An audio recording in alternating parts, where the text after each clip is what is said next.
I'll ask you this: what is it like going through this, basically being injected in the starting lineup next to Matt? You guys are going through it together.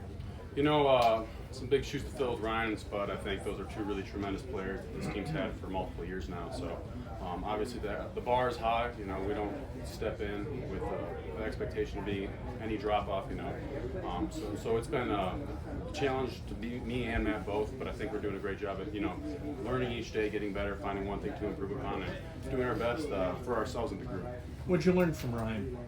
Ryan was just he did a lot of things super well, and I think just a lot of small technicalities in football that, in college you can get away with certain things. I think you're just a better player, better athlete than some of the guys you're going against, where once you get to the NFL, you go against guys like Grover Stewart, you make that same mistake that you were able to get away with. He's embarrassing you. So there's definitely a learning curve, and Ryan had a lot of little small tricks and tips that he kind of used on a daily basis that he helped me out, taught me, and it's been really, really helpful.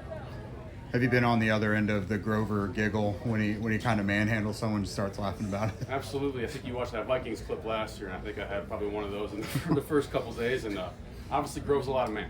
He's a great player. He's super strong, super powerful, and I think especially there's a learning curve to it all. It's the NFL. The bad players are real good, and the good players are really, really good. So the standard is you have to be great every play, every snap. And Grover's a guy that really holds you to that. So it's great work going against him every day, and really, really enjoy getting to know him and play against him. You and Danny have been flip-flopping some reps. What have you learned from him just throughout this process? A guy who's been here obviously longer than you. Just kind of what it takes to be consistent. Danny does a great job every day coming in and being the same guy. He has the same routine. And he's been doing this for a long time. You don't stick around this long in the NFL by not doing things right. And that's something that I really appreciate Danny for. Even though we're competing, he's still a great teammate. Someone I can always lean on, ask questions to, tips, tricks, what he does, what he likes, and pick each other's brains. And I think that's the really cool part about it, is that even though it is a competition, we're still friends in the locker room, we're still close, and we both want the job, but he's still really good about, being helpful, and it's not just like, hey, me personally right now. It's still, when one of us wins, we still need the other guy to be there, be ready to play if anything ever happens.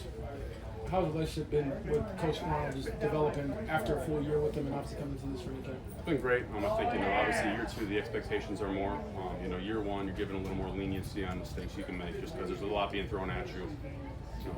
So this year just kind of, you come in, it's like, wow, the playbook, it's not as crazy as I thought it was last year. It's not that much, not as bad. But so, year two, I think the expectation is be better. Don't make the same mistake twice. Find something to work on every day. And he does a great job at calling me out when I need to be called out. Finding little things to improve upon every day. And even on the reps you win, hey, what could I have done better? And I think he's tremendous in that aspect.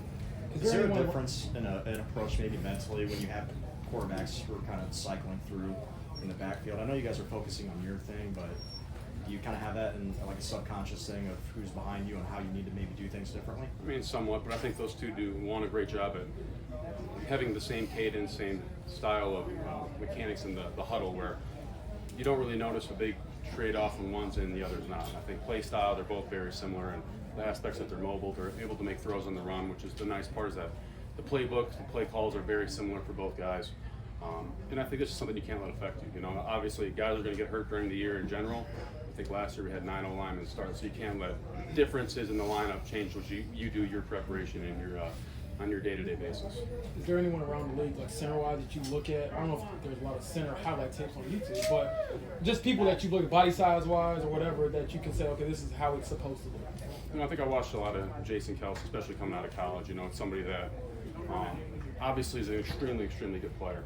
Been doing it at a very high level for a long time. Just retired recently, but going back, watching his tape, what he does well, just kind of knowing that we have some similarities in the speed aspect, and what are some things that he did that gave him the edge over guys, that maybe a little bigger, a little stronger. But what gave him the edge? What footwork, what technique, what hand placement did he use? Just because even he played in Shane's offense, and Shane raves about him, how great of a center he was, how great of a winger he was. So obviously, just someone you kind of look up to growing up, and then in the NFL, just a great person to roll or shape your play after.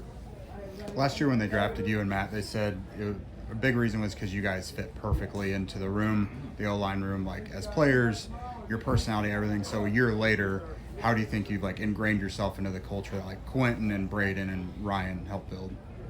I think year one, you got to kind of earn your stripes a little bit. So you come in, you're a little quieter, kind of know your role. You know, you can't be a super outspoken rookie, otherwise they're probably going to tell you some things you don't want to hear.